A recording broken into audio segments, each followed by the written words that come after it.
피터의 그루터기 마음속 깊이 묵혀왔던 생각들을 꺼내봐요. 피터의 그루터기 누구든지 마음대로 그루터기에서 쉬어가요. 자신의 삶을 함께 나누고 공감하면서 주님의 사랑을 깊이 느낄 수 있는 여행을 함께 떠나볼까요? 피터의 그루터기.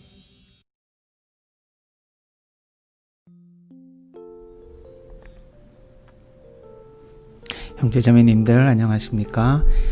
오늘은 광복 75주년을 맞는 광복 75주년을 맞는 성모승천 대축일이면서 광복절입니다. 정말 우리 독립을 위해서 희생해 주신 많은 애국 선연들을 기억하고 그 희생과 정신을 되새기는 날, 또 성모님께서 하늘로 오르셔서 우리 곁에 항상 어머니로 지켜주시는 너무도 뜻깊고 중요한 우리의 기쁜 날이며 또 신앙인들의 기쁜 축일입니다. 이 축일날 미사 참례 못하시는 분들은 마음속으로도 그리고 신앙성체를 통해서 하나님의 은총 충만히 받으시기를 기원하며, 오늘 무엇보다도 이 긴 최장 장마가 끝난다고 하니 앞으로 따뜻한 그런 햇살 안에서 더욱더 깊은 마음으로 신앙생활 할 수 있는 희망이 생기는 날이기도 합니다. 고통 중에 이 수해에 많은 어려움을 겪으신 분들 빨리 회복하시고 그리고 다시 일상으로 돌아오시기를 기원합니다. 최준익 막시모의 그대는 성가 듣겠습니다.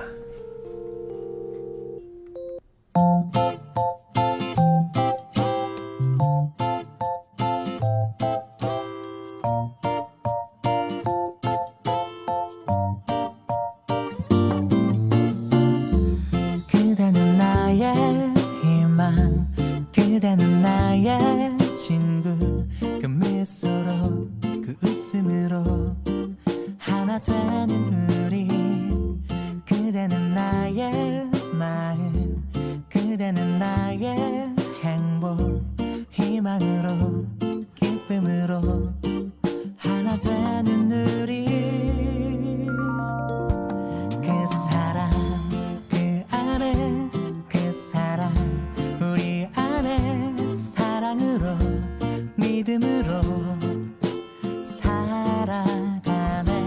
그 사랑 그 안에 그 사랑 우리 안에 하나 된 마음으로 걸어가네.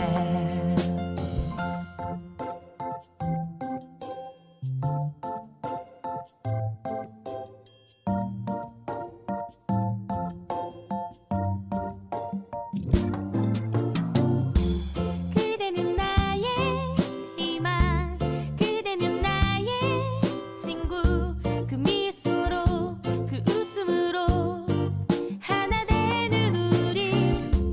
그대는 나의 마음, 그대는 나의 행복, 희망으로 기쁨으로 하나 되는 우리.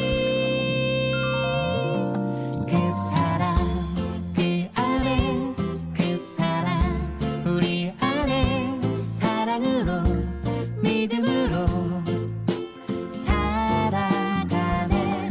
그 사랑 그 안에 그 사랑 우리 안에 하나 된 마음으로 걸어가네. 그 사랑 그 안에 그 사랑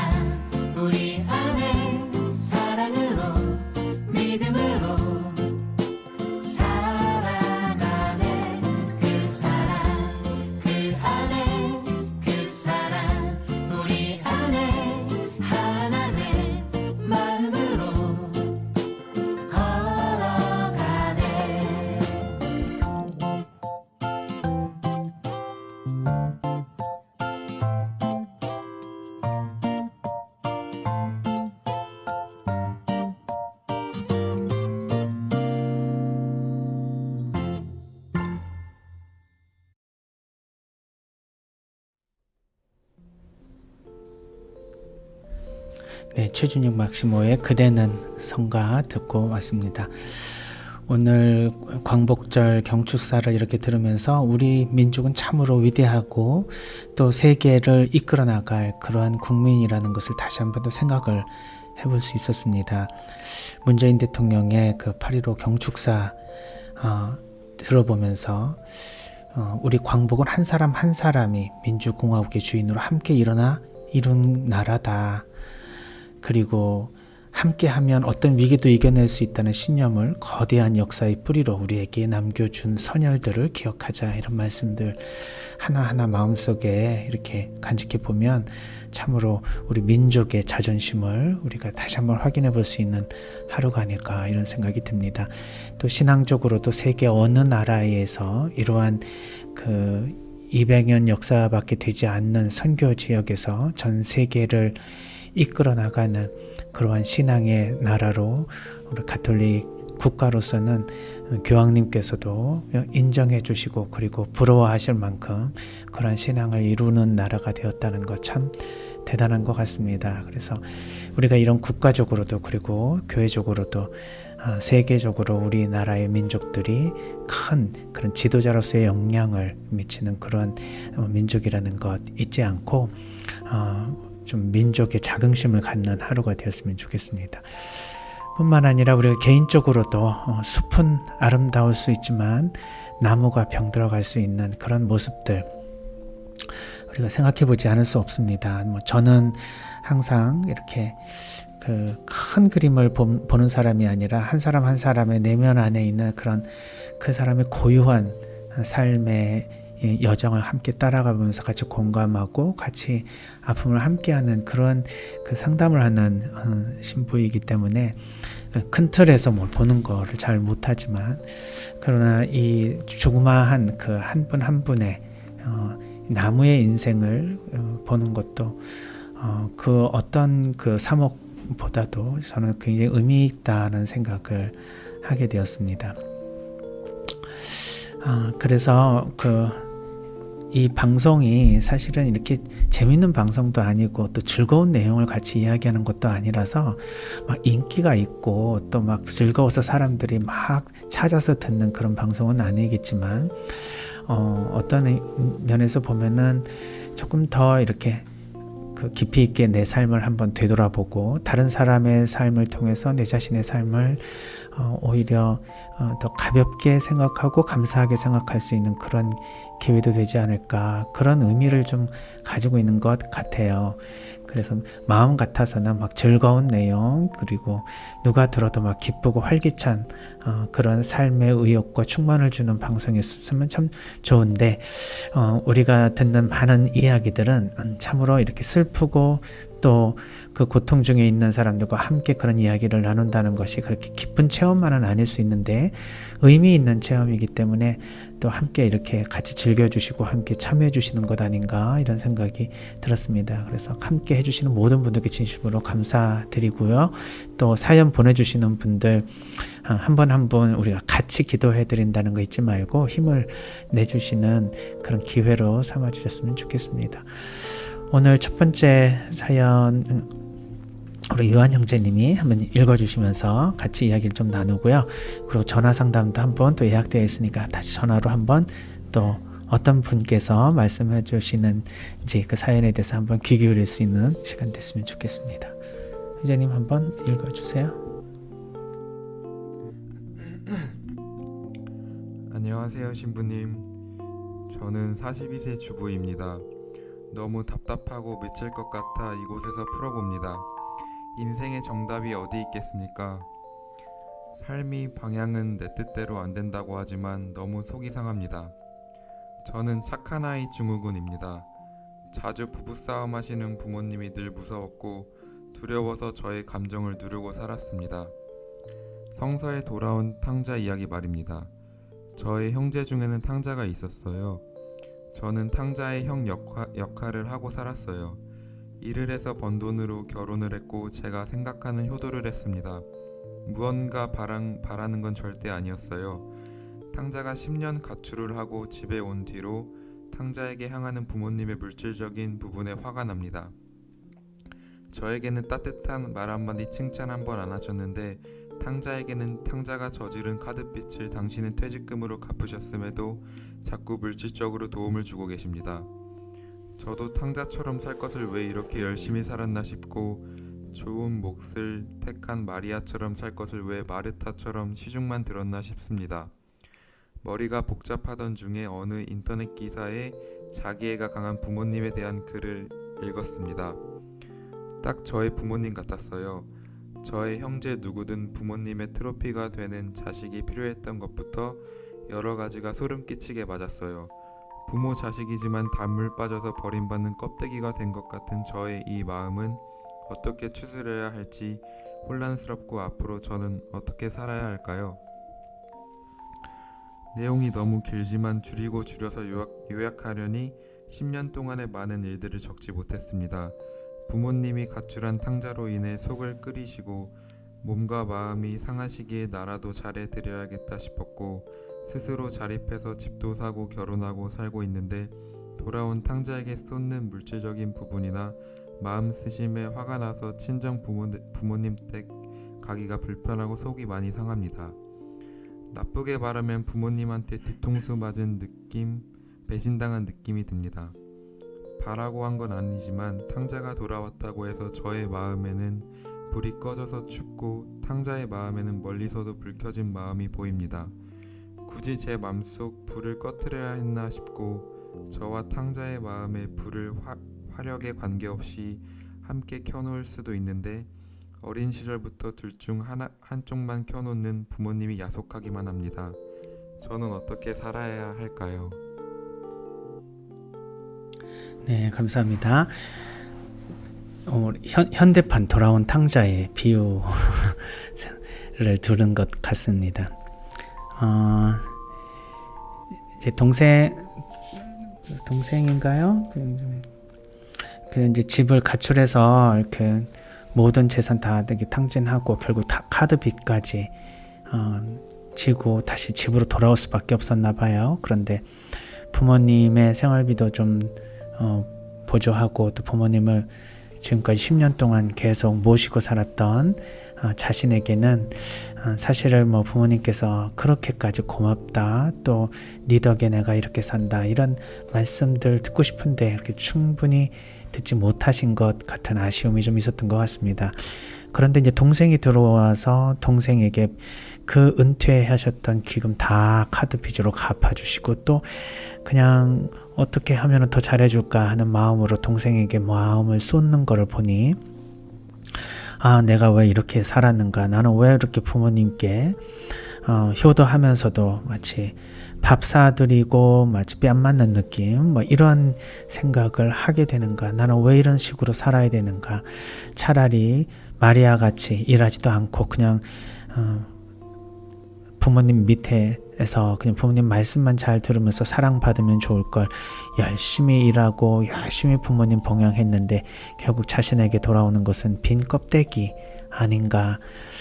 우리 부모님은 타 방송에서 이야기하는 그런 이기적 성향의 부모님 아닌가. 그러면 그런 부모님에게 내가 뭘 그렇게 바라야 될 것인가. 바라지 말자. 그래, 부모님께 뭘 해드리고 나서 기대하지 말자 라는 생각을 하면서도 항상 계속 부모님을 챙기는 건 자신이고, 동생은 항상 부모님의 사랑을 독차지하는 것 같은 마음으로 힘들어하는 것 같습니다. 형제님 마이크 해주시고, 어떻게 이 사연 읽으니까 어때요? 뭐 어떤 말씀 하고 싶어 하던데 아까. 제가 이걸 읽으면서 딱 한 명이 떠올랐는데 바로 저의 동생이에요. 동생? 네. 그러면 형제님도 지금 비슷한 느낌을 한번 가지신 적이 있어요? 이런 다 돌아온 탕자 같은 사연은 아니고요. 그 정도까지는 아니래도 그냥 제 동생이 너무 착해요. 이분처럼. 그러니까 동생이 그런 착한, 네. 그 부모님께 말 잘 듣고 착하고 네. 효자 노릇하는 동생이다. 네, 저도 착하긴 진짜 착한데 그래요? 저보다 이 동생이 엄청 착한데 제가 너무 걱정되는 게 네. 이러한 험한 세상에서 이 동생이 잘 살아갈 수 있을까 너무 걱정돼요. 왜냐면 이 동생은 뭐든 자기 우선이 아니에요. 뭐를 선택하든 남에 맞추고 뭐든 좋은 거는 남에 맞춰야 되고. 네, 그러니까 아마도 나중에 부모님이 저희한테 뭘 물려주실 때 자기는 안 받는다 할 정도로 그런 착한을 가지고 있어서. 부모님의 유산도 나는 포기하겠다. 그러면은 형님 집안에 저기 뭐 형제가 몇이에요? 4명이요. 4명이나? 아, 그러니까 4등분 하는 것보다는 3등분 하는 게 낫다고 생각해가지고 포기한다 네. 이 말이네. 네, 근데 제가 이 사연과 맞을지는 모르겠지만, 근데 이 자매님도 엄청 착하신 것 같아요. 이걸 보니까. 네. 그러니까 이 자매님과 같이 나중에 이렇게 이런 마음이 들진 않을까 걱정되는 마음에 제 동생이 떠올랐습니다. 근데 동생은 그 저기 형이 남동생이죠? 여동생이요. 아, 여동생이요. 그 오빠가 이렇게 걱정하는 거 잘 알 텐데 본인은 어떻대요? 그런 마음 이런 거 별로 없대요? 아니면 오늘 사연에서 말씀해 주신 자매님처럼 그런 그 부모님이 자신에게는 잘해주지 못하고 다른 뭐 오빠나 다른 동생한테는 또 잘해주고 뭐 그래서 또 힘들어하고 그런 거 있어요? 처음에는 뭐 어머니 아버지도 뭐 별 신경을 안 썼는데 제 동생이 너무 이런 게 심하니까 어머니 아버지도 걱정되셨는지 이제 어떻게 살아갈지 좀 이제는 좀 동생한테 맞춰주는 그런 게 있는 것 같아요. 그러니까 동생이 부모님에게만 그렇게 잘하는 게 아니라 다른 사람한테도 또 그렇게 하나 보네요. 네, 제가 걱정되는 게 지 친구들한테도 뭐든 지 친구들한테 맞춰주고 뭐 빌려주고 어쩔 때는 뭐 빌려줬다고 못 받는 경우도 있는 것 같아요. 너무 착하니까. 네. 그래서 제가 걱정하는 거는 이분처럼 제 동생이 나중에 이런 마음이 들진 않을까. 이 자매님도 스스로 착한 아이 증후군이다 뭐 이렇게 네. 이야기했는데 뭐 착한 사람 컴플렉스다 이렇게도 말하고 뭐 백기사 신드롬이다 뭐 이렇게 얘기도 하고 우리 주변에는 천사들이 있죠. 네. 근데 문제는 천사들이 존중을 받지 못하는 것이 좀 안타깝고 또 오히려 천사를 이용해 먹는 그런 사람들도 좀 있고 천사가 어려울 때는 천사를 도와줄 주변에 아무 사람이 없어서 오히려 자기가 이렇게 도와줬던 것이 꼭 무슨 기대를 해서 한 거는 아닌데 그럼에도 불구하고 이 정도까지 자기가 다른 사람한테 도움을 받지 못할 정도로 내가 사람들에게 그런 사랑을 베풀었는가 했을 때는 참 굉장히 큰 상처를 받을 뿐만 아니라 인생 삶 자체가 막 무의미하게 느껴지기도 하고 그렇죠. 이제는 뭐 다른 얘기 할 건 없어요? 그 친구님이 말씀하신 것처럼 제 동생이 좀 너무 착해 보이려고 일부러 그렇게까지 행동하나 그런 생각도 많이 드는 것 같아서. 형제님이 진단할 때 그 좀 먼저 심리적으로 네, 착해 보이려고 행동하나 했는데 그건 아닌 것 같아요. 그건 아닌 것 같고 그러면 어떤 이유에서 그런 것 같아요? 그냥 착한 거야? 천성이 착한 것 같아요. 그치. 태생이 착하신 분이 계시지. 그럼 우리가 뒤집어서 태생이 좀 악한 사람도 있지 않을까? 그렇죠. 그래서 제가 너무 걱정이 됩니다. 그런 사람 만날까봐? 네, 험한 세상에 어떻게 살아갈지. 그러니까 좀 악하다 그런 거는 조금 좀 어폐가 있지만 그렇게 남을 이용해서 자기의 목적을 달성하려고 하는 그런 어떤 포식자 같은 그런 사람들이 있기는 하죠. 보통 이제 성격 장애 중에서 소시오패스라고 하면 다른 사람을 자신의 목적을 위해서 희생시킬 수 있는 그거를 아무렇지도 않게 생각하는 그런 윤리의식이 없이 타인을 이용하는 이런 사람들도 있으니까 혹시 그런 사람들 만나면 완전히 그냥 그 피해자가 돼버릴 수밖에 없는 그런 상황이네요. 그럼 오빠가 그 여동생 걱정 많이 하겠네 앞으로. 네, 동생은 뭐 신천지나 뭐 다단계 이런 거 바로 넘어갈 만한 그런, 그런 성격을 가지고 있어서 걱정이 너무 많이 됩니다. 아, 그래요. 네. 고맙습니다. 선생님. 그 말씀 나눠주셔가지고. 다른 사람을 위해서 살아가는 희생 봉사의 정신으로 평생을 살아가시는 분도 계시죠. 그분들이 이제 행복하면 참 좋은데 이제 만약에 스스로 불행하게 느껴진다, 내가 너무 고통스럽다 하면 그 천사의 삶의 그림자를 보는 거죠. 모든 일에 있어서는 항상 그림자가 있습니다. 아무리 좋은 것도 키가 크면 그림자가 커지듯이 좋은 것이 커지면 그것에 대한 이제 우리가 생각하지 못했던 역효과라든지 아니면은 그걸로 인해서 드러나는 그런 안 좋은 결과들이 오히려 거꾸로 생겨날 수도 있다.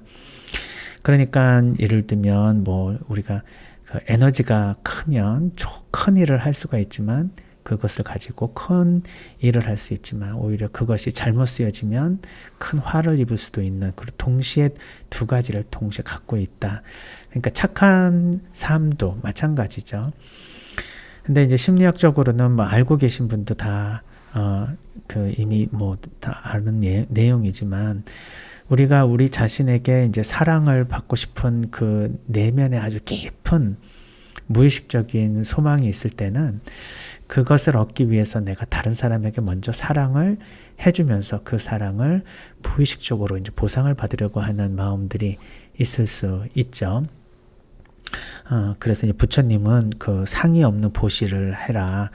만약에 상이 있다면 보시를 하고 나서도 그것에 대한 기대심이 무의식으로 있기 때문에 그거로 상처를 받게 되고 오히려 그런 선을 행하지 못한 것보다도 못한 결과를 가지게 된다. 그러니 내가 선행을 했다는 그 사실 자체까지도 내 자신에게 생각하지 못하도록 하는 선행을 할 때가 완전한 보시가 된다. 그러니까 우리가 선을 베풀면서도 오히려 악을 체험하는 경우가 혹시 있다면 내가 의무적으로 또는 강박적으로 내가 선을 해야 된다라고 하는 그러한 어떤 내적인 무의식적 행동이 거기에 숨어 있을 수 있는 것이니까 할 수 있을 만큼 그리고 내가 하고 싶은 만큼 선행을 하는 것이지, 해야 된다, 하고 싶지 않은데 하지 않으면 안 된다라는 어떤 강박적 행동으로 인해서 선행을 하게 되면 거기에 대한 그림자를 보게 된다는 것이죠. 그러니까 우리 자매님 오늘 사연 주신 분 사실은 부모님께 대한 이 마음이 아주 지극정성으로 효도의 행동으로 나타나는 거죠.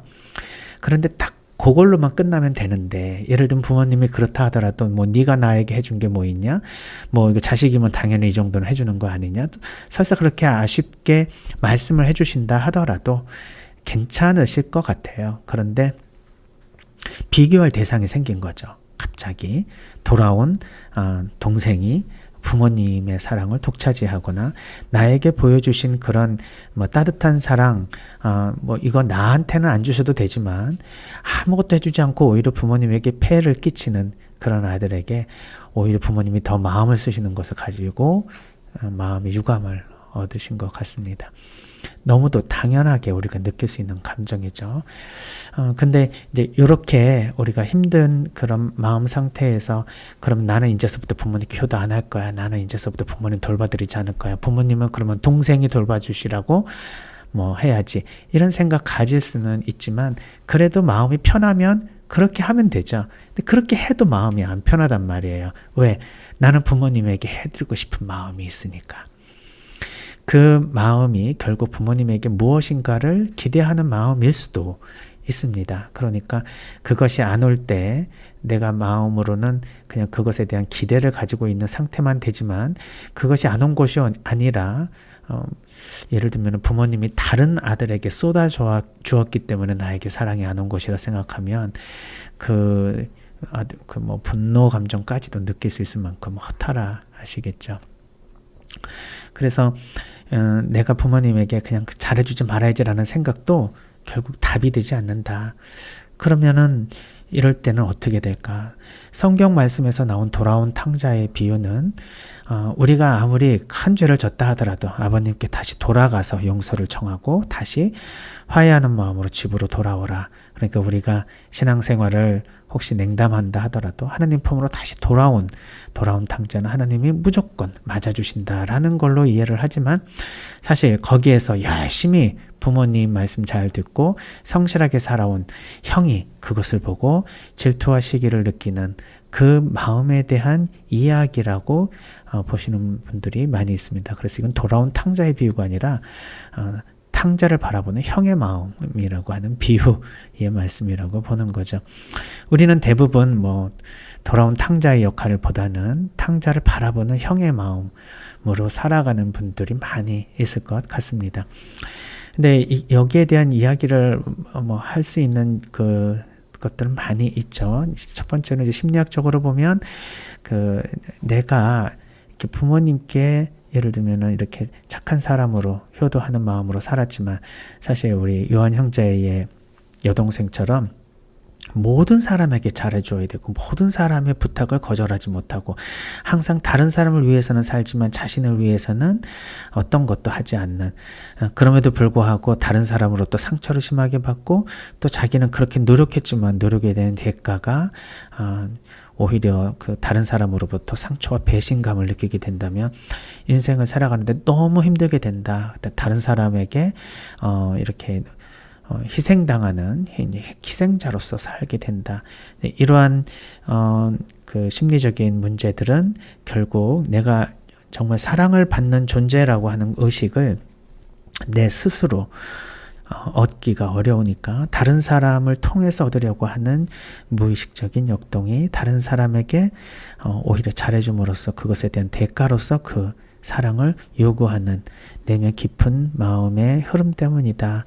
그러니까 내가 내 스스로 있는 그대로 사랑을 받을 수 있다라고 하는 마음, 그리고 스스로 자존감을 얻을 수 있는 그러한 방법을 찾는 것이 가장 중요하다.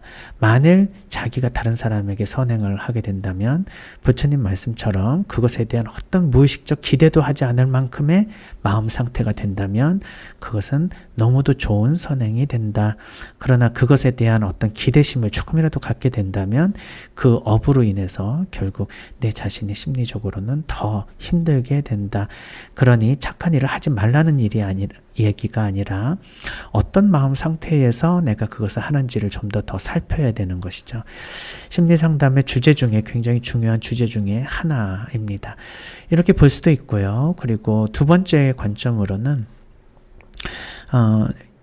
약간의 이런 평등에 대한 신념 체계가 있을 수 있습니다. 부모님은 자식을 평등하게 돌봐줘야 된다.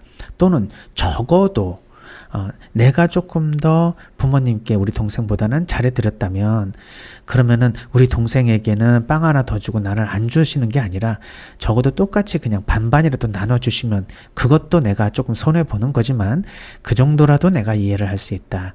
하지만 빵을 온전히 그냥 동생에게 주고 나한테는 안 주신다.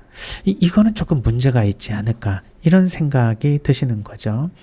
그러니까 착한 사람들은 나에게 그만큼의 보상을 해주지 않으셔도 좋다. 그렇지만 적어도 내 등에다가 이렇게 배신을 해서는 안 되지 않느냐 이런 생각을 할 수 있습니다. 그래서 이러한 그 부모님은 똑같이 자녀들을 사랑해야 된다라고 하는 이런 평등 의식이 내 마음 안에 있을 때 내가 부모님이 하는 그 모든 좀 불공정한 그 말과 행동들에 대해서 분노를 느낄 수가 있습니다. 그러나 부모님의 입장에서는 10손가락 깨물어서 안 아픈 손가락은 없지만 더 아픈 손가락이 있기 마련이죠. 더 마음이 가고 더 잘해주고 싶고 어떻게 보면은 왜 그러면 나한테는 그런 사랑 안 해주십니까? 그러면 너는 잘 살고 있잖아. 너는 문제가 없잖아. 그렇지만 동생은 얼마나 불쌍하니?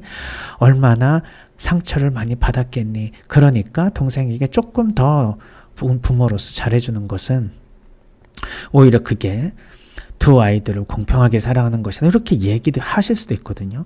그렇지만 그 얘기가 진실로 느껴지지 않는 거죠. 부모님이 편애한다는 사실을 합리화하는 듯한 이야기로 들릴 수 있다. 그런데 이 세상은 그런 편애가 존재하는 세상이다. 이기적인 부모님이 자기 사랑에 빠진 부모님이 계시듯이 분명히 그 부모님도 편애를 한다. 이거를 그냥 세상의 질서로 받아들이는 겁니다. 근데 우리는 그렇게 그 사실을 받아들이고 싶지 아는 것이죠. 이런 생각을 많이 이제 하면서 우리가 세상이 내 뜻대로 되는 게 아니구나, 또 나는 이렇게 생각했는데 이것으로 인해서 이런 상처를 받는구나, 이런 자기 성찰을 하게 되면 결국 이것은 부모님 문제가 아니라 내 문제라는 생각을 할 수 있습니다. 즉 내가 내 삶의 주인이고 내 삶을 선택한 것은 나의 행동이지 이것이 부모님이 나에게 강요한 것은 아닐 것입니다. 물론 부모님이 어려움에 처해 있으니 내가 도와줄 수밖에 없어서 도와드리는 것 아니냐, 나는 뭐 좋아서 도와드리냐, 내가 넉넉하게 남아서 도와드리는 것 아니지 않느냐, 이런 이야기 할 수 있지만 그래도 내가 마음을 써서 도와드리는 이것을 부모님으로부터 내가 보상을 못 받는다 하더라도 내가 알고 있고 하느님이 알고 계십니다. 그러니 이 드러난 보상이 아닌 숨겨진 그 보상에 대한 믿음도 가지셨으면 좋겠습니다. 하나님이 보상해 주시는 것을 우리가 인간적인 부모님의 어떤 사랑의 보상으로 다 깎아먹을 수도 있지 않습니까? 하늘의 보화를 쌓는 것이 바로 이런 것이 아닐까. 그렇다면 결국 부모님이 나에게 뭔가 더 잘해주지 않을 때 역발상으로 오히려 더 행복할 수 있다. 나는 부모님의 그러한 사랑을 받지는 못했지만 내가 할 수 있는 효도를 다함으로써 하늘나라에 내가 할 수 있는 그런 보화를 잘 쌓고 있구나라는 생각을 하게 되면 오히려 이 지상에서 현세에서 내가 원하는 방식의 사랑을 받지 못한다 해서 아쉬운 마음을 조금이나마 영성적으로 승화할 수 있을 것 같습니다. 그리고 무엇보다도 이러한 유감은 내 자신의 심리적인 결핍에서 오는 것이다. 내가 만일에 건강하게 된다면 자식들 중에 특별히 어려움에 처한, 그리고 더 마음이 쏠리는 그러한 동생에게 쏠리는 부모님을 오히려 더 이해해드리고 나는 괜찮으니까 더 동생에게 더 잘해주시라는 말씀을 할 정도의 여유가 생기게 됩니다. 따라서 공정하지 않으니까 화가 나는 건 너무 당연하지만 이 세상 자체는 공정하지 않다라는 것, 그것을 아예 내가 받아들일 때 그것에 대한 이런 강박적인 어떤 그 신념 체계가 깨지면서 내가 이 사건을 이상한 사건이 아니라 자연스러운 사건으로 받아들이겠죠. 그리고 무엇보다도 내 자신이 건강하다면 조금 더 부족한 사람에게 도움을 줄 수 있는 그런 부모님의 마음도 이해할 수 있는 여유가 생긴다. 따라서 부모님은 어차피 바뀌시지 않을 거라는 거 알고 계신 것 같아요. 그래서 내가 내 자신에게 좀 더 어렸을 때에 더 사랑을 받고 싶고 더 인정을 받고 싶고 부모님에게 뭔가 더 깊은 끈끈한 부모와 자녀와의 사이에서 느낄 수 있는 친밀감을 얻고 싶은 나의 마음이 나에게 이런 유감을 가져다 주는구나, 이런 생각에서 내가 내 자신에 대한 것을 좀 더 깊이 성찰하고, 그리고 그것에 대한 결핍은 부모님으로부터는 오지 않는다 하더라도 내가 이것을 받아들이면서 깊이 내 삶의 일부로 수용할 때 드디어 부모님께 오지 않았던 위안과 기쁨이 내 안에서 발생할 수 있습니다. 이것을 우리는 성령께서 해주시는 성령 체험으로 이해할 수 있습니다. 그러한 과정에 도움을 받는 것도 심리상담의 되게 중요한 주제들 중에 또 하나죠. 그래서 이런 마음이 좀 힘들고 하실 때는 이런 그루터기에다가 메일을 보내주신 것처럼 자기가 지금까지 살아왔던 것에 대해서 나에게 신뢰를 줄 수 있는 상담자에게 이것을 다 이야기를 하고 내가 말을 하면서 내가 정리를 하고 다시 내가 내 자신에게 힘을 주는 그러한 심리적인 그 도움을 받으시는 것도 중요할 것 같습니다. 네, 오늘 그 사연 주신 우리 자매님 힘내시고요. 지금까지 살아온 나의 그 인생이 결코 의미 없다, 허무하다 이렇게 생각하지 않으셨으면 좋겠습니다. 분명 하나님께서는 알아주시고 그 마음을 위로해 주실 것입니다. 문제는 성령이 함께 해주시는 그 위로의 과정에 내가 그것을 거부하는 그러한 이제 방해만 하지 않으면 된다. 그 거부하는 것은 뭐냐면 내가 그만큼 사랑을 받고 있다라고 하는 것을 인식하지 못할 정도로 내 동생에 대한 시기 질투, 부모님에 대한 원망하는 마음, 이런 것들이 나에게 주는 하나님의 은총을 잘 느끼지 못하도록 하는 방해 요인이 된다는 거, 요거를 조금 마음속에 이렇게 좀 기억해 주시고 일단은 내 자신에 대한 이런 감정 그리고 여태까지 살아온 삶에 대해서 충분히 공감받을 수 있는 그런 다른 신뢰할 수 있는 상담자를 한번 찾아가 보시는 것이 좋을 것 같습니다. 사연 공개해 주셔서 너무 감사드리고요. 또 주제 넘은 말씀 드렸는데 정말 자매님께서 오히려 마음의 평화를 이루셨으면 좋겠다는 마음으로 말씀을 드렸고 모든 분들이 같이 기억해 주실 것이라 생각합니다. 힘내시기 바랍니다. 최준익 막시모 또 주찬양할 때 성가 듣겠습니다.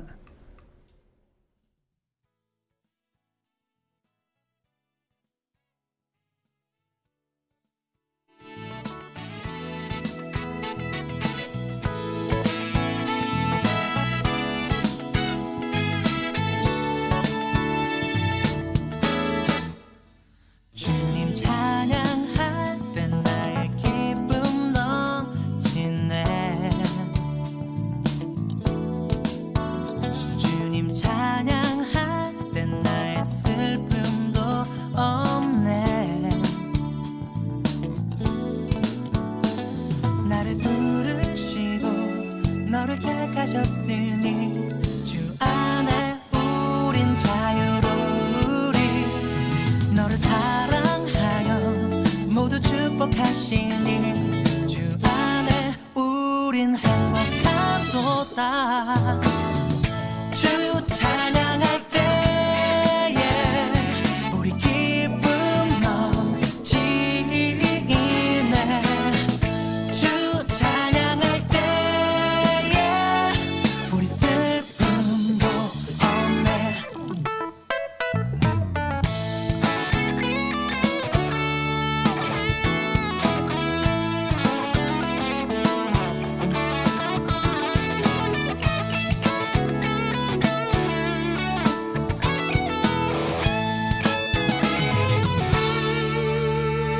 주님 찬양할 때 나의 기쁨 넘치네.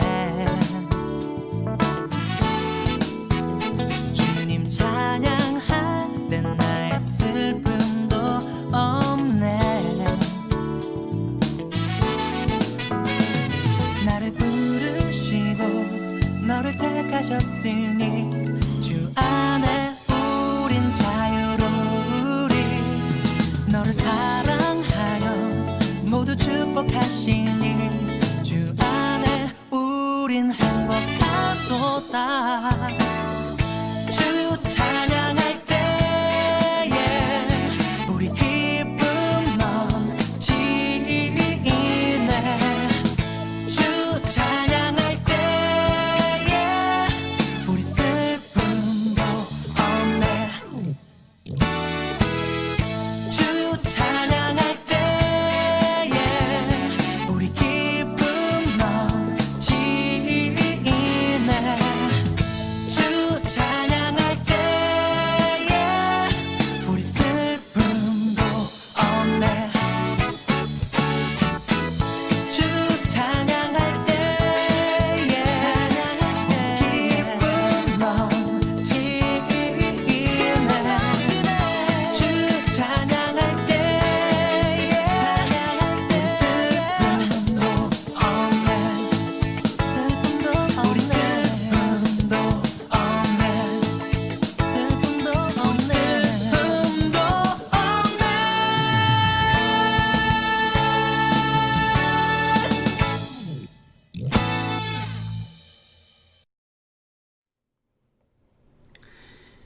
네, 막시모 형제의 주찬양할 때 성가 듣고 왔습니다. 성가 듣는 과정에서 제가 전화로 미리 이제 오늘 사연 함께 나눠주실 자매님 전화 연결해 놓은 상태입니다. 자매님 안녕하세요. 안녕하세요, 신부님. 네, 반갑습니다. 오늘 아침에 네. 제가 갑작스럽게 전화드려서 좀 전화로 상담해 줄 수 있는지 여쭤봤는데 좀 응해 주셔서 감사합니다. 네, 기다렸어요. 네. 그 간략하게 해주셔도 좋고요. 네. 편하신 대로 이렇게 이 사연을 올려주시게 된 이유 어떤 것으로 도움을 받고 싶은지 말씀해 주세요. 네, 저는 26살 된 만으로는 25살이 6살 된 네. 딸아이가 있는데요. 네. 올 3월쯤부터 3월 말 정도 갑자기 바깥에서 누가 저기 쳐들어온다 그러고 소리가 들린다고 밤에 계속 식구들도 안 재우고 막 계속 깨워서 네. 무슨 그런 건지 잘 모르고 그냥 저희들이 아무 일도 없어 그러고 막 계속 같이 나가보자 그러고 막 이렇게 대응을 했어요. 네. 근데 걔는 너무 심각하고 그냥 너무 무서우니까 자다가 이제 같이 자자 그래서 같이 자기도 하고 막 그랬는데 자다가 이제 보면은 잠들었다 싶어서 이불을 이렇게 뒤집어 이렇게 씌워주려고 보니까 이렇게 이불 속에 칼을 이렇게 놓고 자는 거예요. 네. 그래서 깜짝 놀라서 얼른 치우면서 이거 왜 이래 그랬더니 너무 무서워 그러면서 자기는 이제 그게 너무 무서워서 이제 방어 차원에서 그런다 그러는데 이제 보는 저는 너무 놀랬었어요. 네.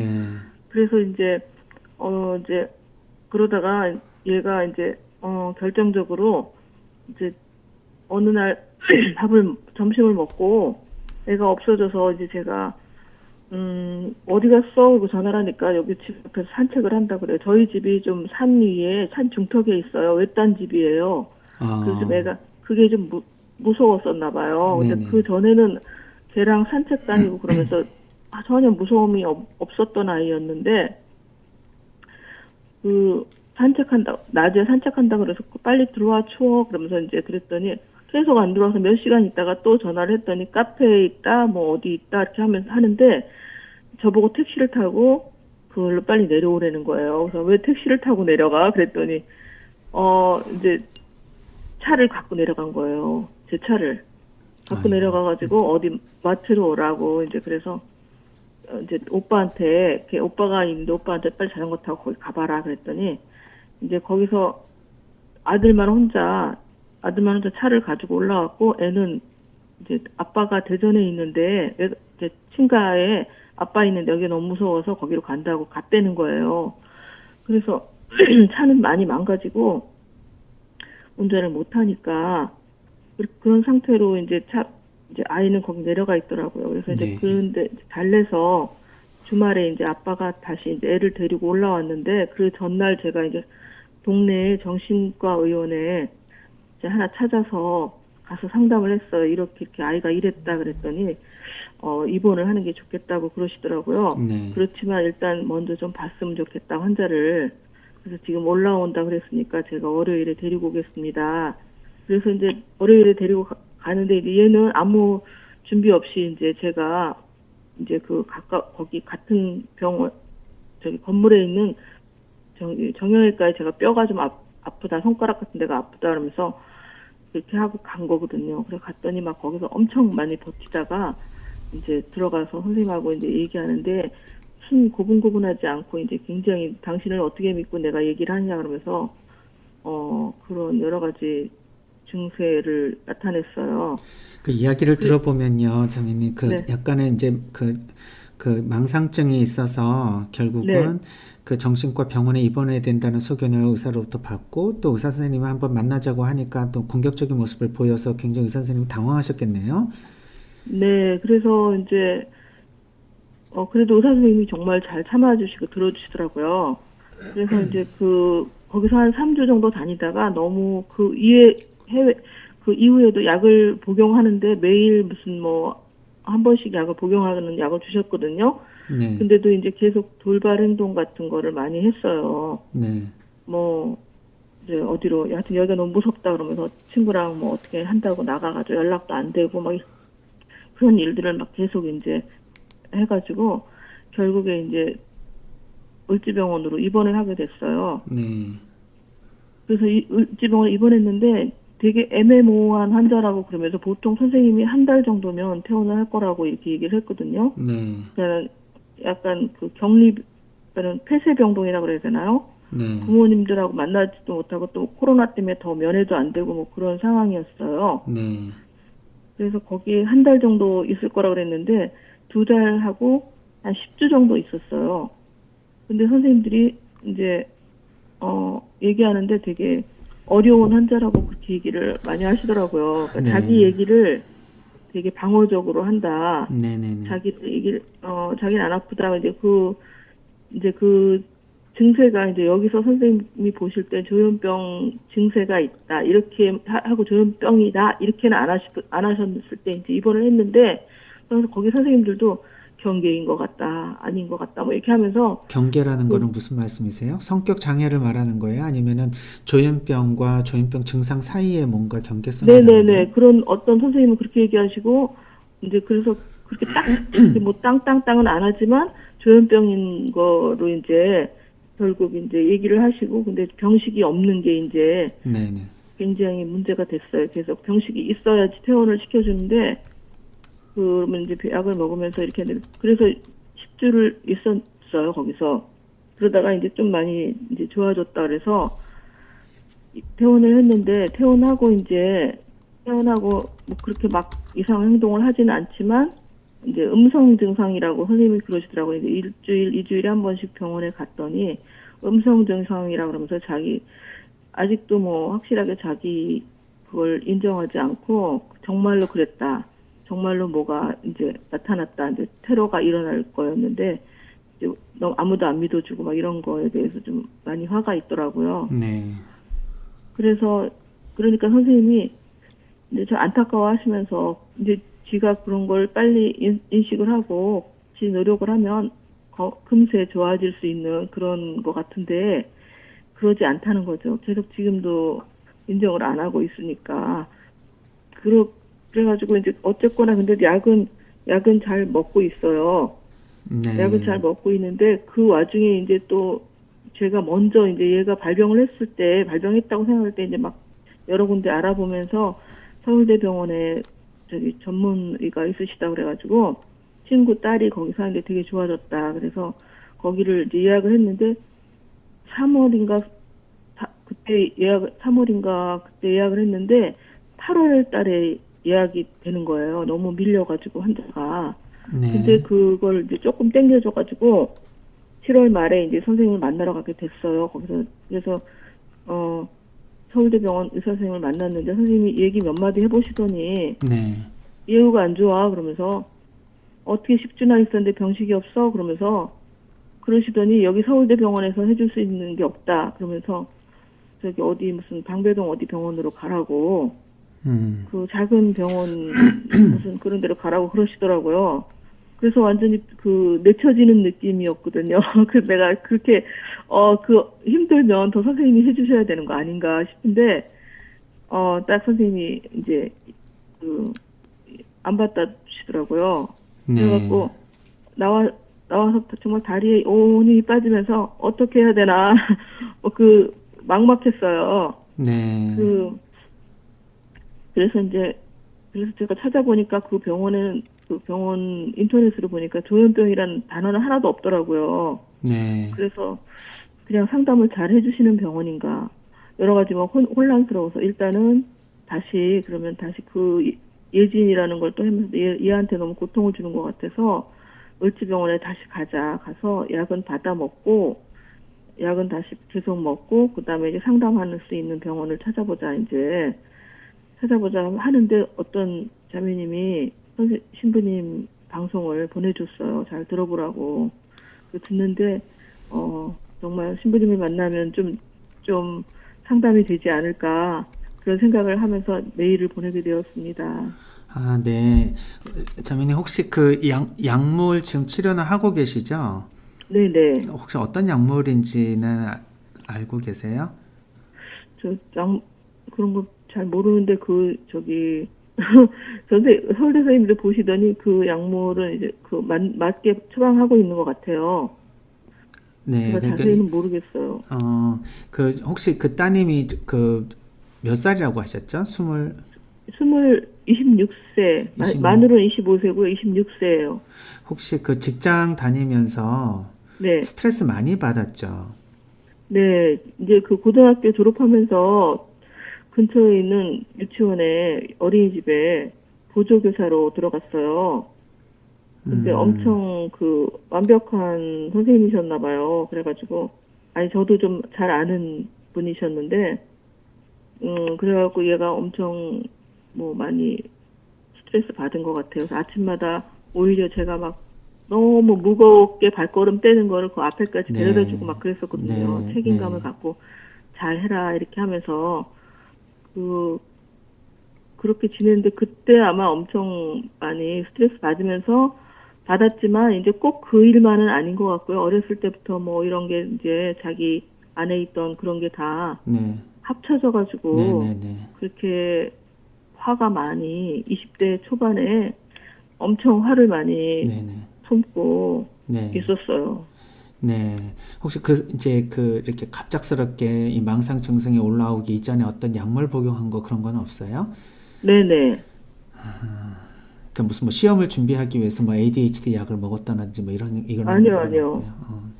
그렇진 않았어요. 의사 선생님들이 이제 면접을 하다 보면 네. 이제 완전히 그 조현병의 양성 증상인 그 망상증 환자로 분류를 하면 그냥 네. 무조건적인 약물 치료를 일단 그 추천을 하시고 그리고 병원에 입원을 하는 거를 추천하시잖아요. 근데 네네. 이제 경계성 정도로 이렇게 보신다면 현실 감각과 그 다음에 네. 이러한 그 정신적인 착란증이 동시에 이제 왔다 갔다 하는 그러한 상황이라 현실 네. 검증 능력이 없는 거는 아닌데 병식에 네. 대한 것은 없고 그렇게 애매하게 아마 보신 것 같아요. 네네. 그러니까 장유님 생각대로 이런 상황에서는 무조건적인 약물 치료만이 답이 아니라 네네. 어렸을 때부터 쭉 자신의 삶의 이 스트레스를 계속 보유하고 살아오는 과정에서 자기가 나름대로 스트레스를 대처하는 과정이 스트레스를 이렇게 함께 이렇게 풀어가면서 살아가는 것이 아니라 쌓아놓고 살아갔던지 아니면은 막 맞서면서 결국 자기가 이렇게 조금씩 깨져나가는 거를 잘 모르는 상태로 지금까지 버텨왔는지 이러한 삶의 여러 가지 형식들이 결국 이런 보육원 교사를 하면서 어떤 강한 스트레스가 왔을 때는 이제 그게 촉발이 돼서 여태까지의 것들이 네. 함께 이렇게 다 드러나면서 이제 망상 증상을 일으키기도 하거든요. 그러니까 네. 이게 이제 망상증이라고 말하기가 또 어려운 게 뭐냐면 이 네. 급성 스트레스 장애라고 하는 그 진단을 내린 때가 있는데 네. 그 스트레스를 갑작스럽게 받게 되면은 이제 예를 들면은 뭐 이렇게 사랑하는 사람이 갑자기 세상을 떠났다든지 하는 이렇게 충격을 감당할 수 없을 정도의 이런 상처로 받게 되면 네. 이런 망상 증상이 순간적으로 생겨요 또.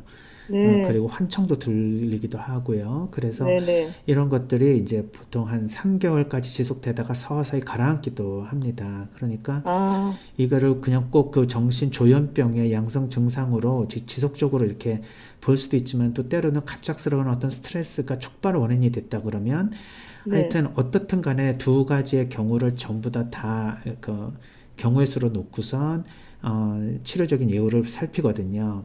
그러니까 약물 치료를 계속 이렇게 하면서도 심리 치료를 동시에 이렇게 진행을 하게 되면 네. 나름대로 증상들이 좀 이렇게 가라앉으면서 스트레스가 가라앉는 그 비율만큼 증상들이 완화되는 것을 보면 확실히 이제 이거는 조현병이 아니라 스트레스로 네. 인한 증상이다 이렇게 볼 수 있습니다. 그러니까 그거를 네. 이제 판단하는 것은 의사의 몫이지만 여기에 네. 대해서 뭔가 심리적인 접근을 해주는 것은 상담사들의 몫일 수 있어요.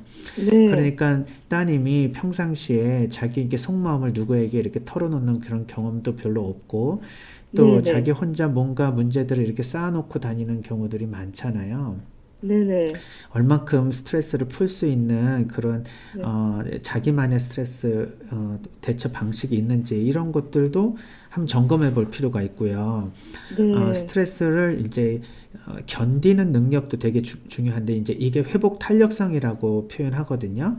근데 이제 네. 이런 회복 탄력성은 뭐냐면 한번 우리가 아무리 스트레스를 세게 받아도 자고 나면 우리 네. 뇌가 우리의 스트레스를 이제 리셋을 시켜서 그 다음 날에는 그래도 다시 원상태로 정서적인 상태가 돌아오기도 하는데 잠을 자도 계속 지속적으로 스트레스를 받게 되면 네. 이제 물론 잠도 오지를 않게 되겠죠. 그런 불면이 시작이 되고 그렇게 네. 되면은 요거는 이제 그 스트레스를 이길 수 있는 상태가 아니라 또 맞서서 견뎌야 되는 상태가 아니라 무조건 스트레스로부터 일단은 독립시켜줘야 되는 상황이 되는데 이러한 그 자기 자신이 그러한 상태를 스스로 알고 그것을 이제 관리할 수 있는 그러한 능력을 갖고 있지 않을 때는 앞으로도 이제 굉장히 중요한 앞으로 이제 삶이 많이 남아 있는데 네. 계속적인 스트레스를 우리가 어떻게 가지고 가야 되는지 그 없앨 수는 없으니까 함께 하면서 살아가는 능력을 키우는데 그것은 심리적인 근육을 단련시키는 것과 같으니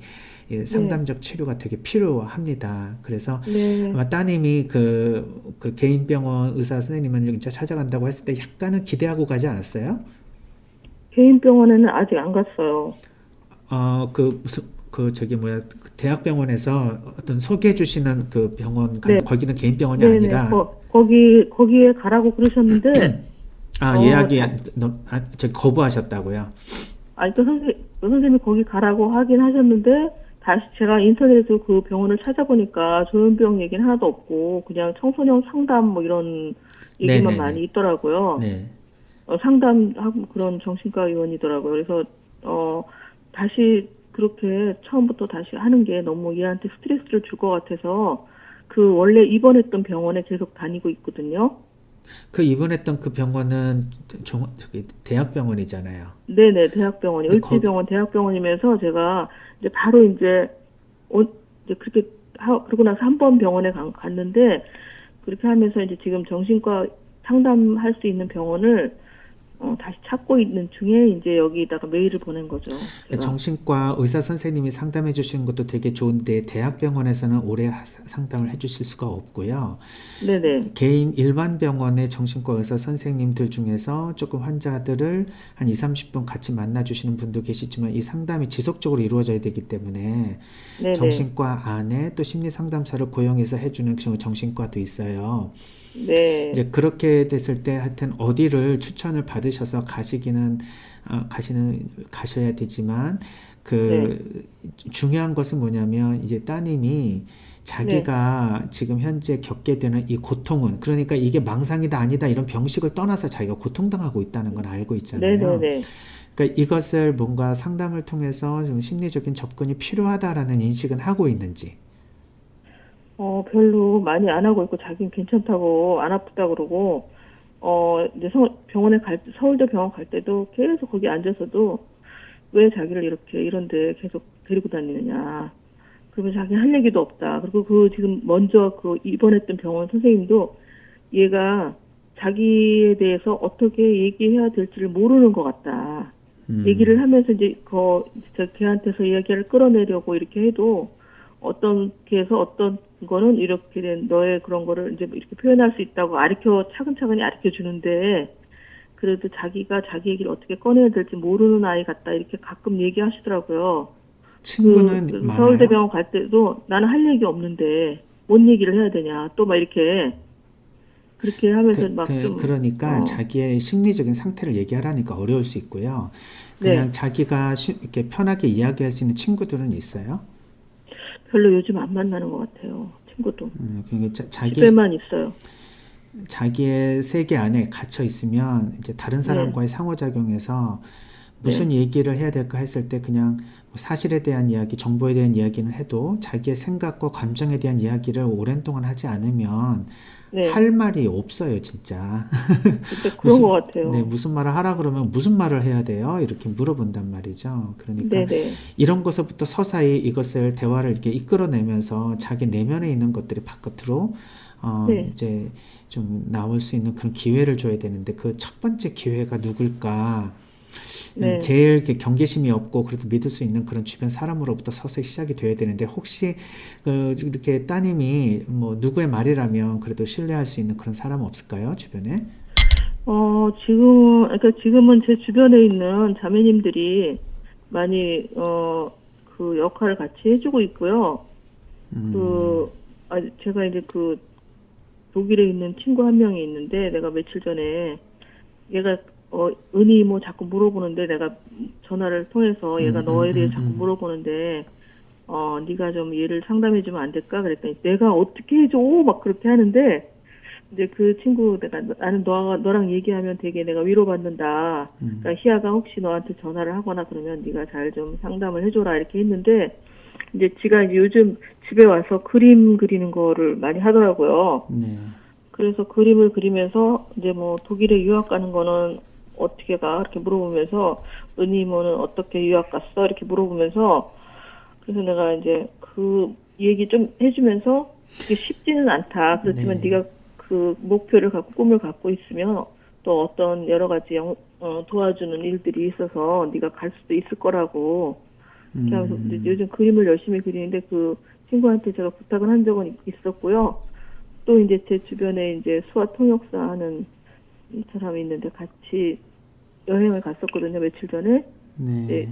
저 자작나무 숲에 갔었는데 굉장히 어렵게 거기 올라가는 게 굉장히 가파르고 힘든데 이제 그 시야가 계속 친구처럼 밀어주고 이렇게 하면서 같이 끝까지 올라갔어요. 네. 그러니까 와서 되게 많은 일을 한 것 같다고 뿌듯해 하더라고요. 아, 네네네. 그래서 시야가 이제 좀 얘기를 해주면 좀 잘 통하지 않을까 지금 생각 막연하게 네. 들어요. 어머니 이게 저기 이모 이름 따님 이름 막 나오는데 이거 방송에 나가도 괜찮아요? 괜찮아요. 아니면 저희가 녹음 파일에서는 요거 이렇게 좀 삭제하는 걸로 할게요. 아, 예, 괜찮은데. 네, 알겠습니다. 그 어머니하고의 대화는 어때요, 딸하고? 저를 되게, 요즘은 좀 그래도 얘기하는데 저를 되게 막 공격 대상이고 제가 많이, 하여튼 안 좋았어요. 저한테 많이 풀었어요. 풀어가지고 화가 이제 저 때문에 생긴 것처럼. 그래도 어머니가 충분히 이렇게 좀 들어주시고 네. 수용을 해주시면 어머니에게 하고 싶은 말들이 일단 빠져나오게 되면 이제 마음 안에 예를 들면 가스가 100% 찼는데 어머니한테 한 20% 나오면 20% 정도의 여유가 생기잖아요.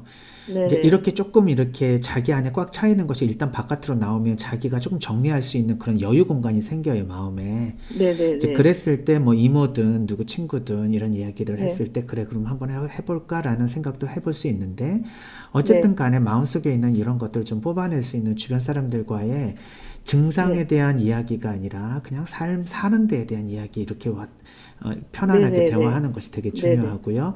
그리고 미술 활동 같은 것, 그다음에 운동, 체육 활동 또는 등산, 취미 활동 이런 것들이 이렇게 자기가 계속 생각하면서 지금 뭔가에 시달리고 있기 때문에 육체적으로 집안에 있는 것보다는 바깥에 활동을 하는 것이 되게 중요하니까 이런 외부적인 좀 도움을 통해서 좀 마음이 조금 이렇게 부드러워진 상태에 자기가 자기의 내적 세계에 대한 통찰을 조금 더 깊이 가져갈 수 있는 상담자를 찾는 게 중요한데 내가 정신병원에 의사하고 상담한다라고 하면 의사 선생님이 아무리 상담을 잘해주시려 한다 하더라도 이렇게 증상에 초점을 맞추는 대화를 부담스럽게 생각해요. 아, 그러니까 네네. 삶에 대한 그런 것 같아요. 이런저런 이야기를 해줄 수 있는 차라리 심리 상담사한테 상담을 받는 것이 오히려 좀 편안하게 접근할 수 있는 방법 중에 하나가 아닐까 이런 생각이 듭니다. 그래서 그러한 추천을 자기가 선택할 수는 없으니까 이모든 뭐 누구든 신뢰하는 사람이 이렇게 좀 얘기를 하다가 자연스럽게 이렇게 다리를 놔주면 참 좋겠어요. 네. 그렇게 되면 자기가 좀 자기 삶에 대해서 조금 이렇게 스스로 자기를 관리할 수 있는 정도의 그 힘을 조금 얻게 되면 그렇게 되면 이게 이런 상황에서 내가 좀 이렇게 하면 되겠구나 이런 나름대로의 자기 삶에 대한 이제 주인 의식도 생길 수 있고 자기 능력도 생길 수 있고 하니까 지금 전체적으로 보면 어머니의 말씀만 듣고서는 스트레스 취약성 분명히 있는데 이것이 어디로부터 생겨나서 어떤 이유 때문에 강화됐고 어떤 이유로 인해서 촉발됐는지 이런 전체적인 그 개념이 잘 잡히지는 않으니까 요거는 상담에서 한번 다뤄야 될 이야기인 것 같아요. 그래서 어머니 하여튼 그 상담사 좀 잘 만났으면 좋겠고요. 어떻든 간에 그 뭐 누구 상담사를 추천해 줘야 됩니까? 이런 말씀 해주시는 분도 계시는데 제가 일일이 그렇게 답변 드릴 수는 없는 것 같으니까 한번 찾아보시고 정 어려우시면 또 한번 메일로 한번 주시면 좋겠습니다. 괜찮으시죠? 네. 네, 오늘 그 전화 상담 내용은 따님에 대한 이야기네요. 이렇게 우리가 자기 자신에 대한 이야기면은 참 마음 편하게 좀 이렇게 저렇게 이야기를 좀 깊이 들어갈 수가 있는데 누군가 제3자를 도와주고 싶은 마음에서 이제 전화를 하신 분들이 많죠. 그래서 표면적인 이야기밖에 할 수 없는 그런 상황이지만 그래도 아무리 정신적인 그런 문제라도 심리적인 접근이 굉장히 중요한 기초가 될 수 있다는 거, 그걸 참 우리가 많이 깨닫게 됩니다. 그래서 약물도 증상 완화를 위해서 꼭 받아야 되는 치료지만 그 안에 더 근원적인 나의 내적 세계에 대한 건강을 위해서 무엇인가 이제 해야 된다는 그런 내면의 목소리가 이러한 정신과적인 증상으로 나타나기도 한다. 그래서 우리의 모든 외적인 증상은 내면의 그림자다 또는 반영이다, 이렇게 생각이 듭니다. 그래서 뭐 이렇게 신체적으로도 많이 불편하신 것, 심리적인 것, 정신적인 것, 영적인 나의 내면의 세계를 다시 한번 잘 돌아보라고 하는 몸의 메시지로 알아듣고 이것을 고통으로 생각하지 않고 의미 있는 자신 안의 메시지로 생각한다면 좀 더 편안하게 내 자신과 대화할 수 있는 기회가 되지 않을까 하는 생각이 들었습니다. 오늘도 오랜 시간 동안 들어주신 많은 분들 정말 진심으로 감사드리고, 오늘 사연 나눠주신 가정에 하나님의 은총과 축복이 가득하시기를 기원합니다. 우리 모든 청취자분들이 함께 기도해 주실 거예요. 힘내셔서 신앙 안에서 기쁨 중에 주님 찬양하는 그런 하루하루 되시기를 바라며, 김정호 신부님, 하나님 당신은 나의 모든 것 성가 듣고 마치도록 하겠습니다. 다음 시간까지 건강하십시오. 사랑합니다.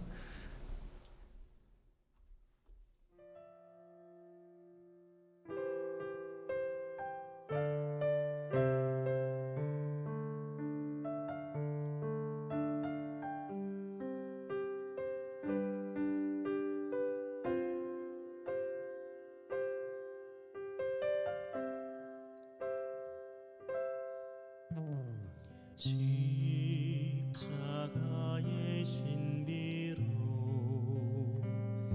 이 세상 우리를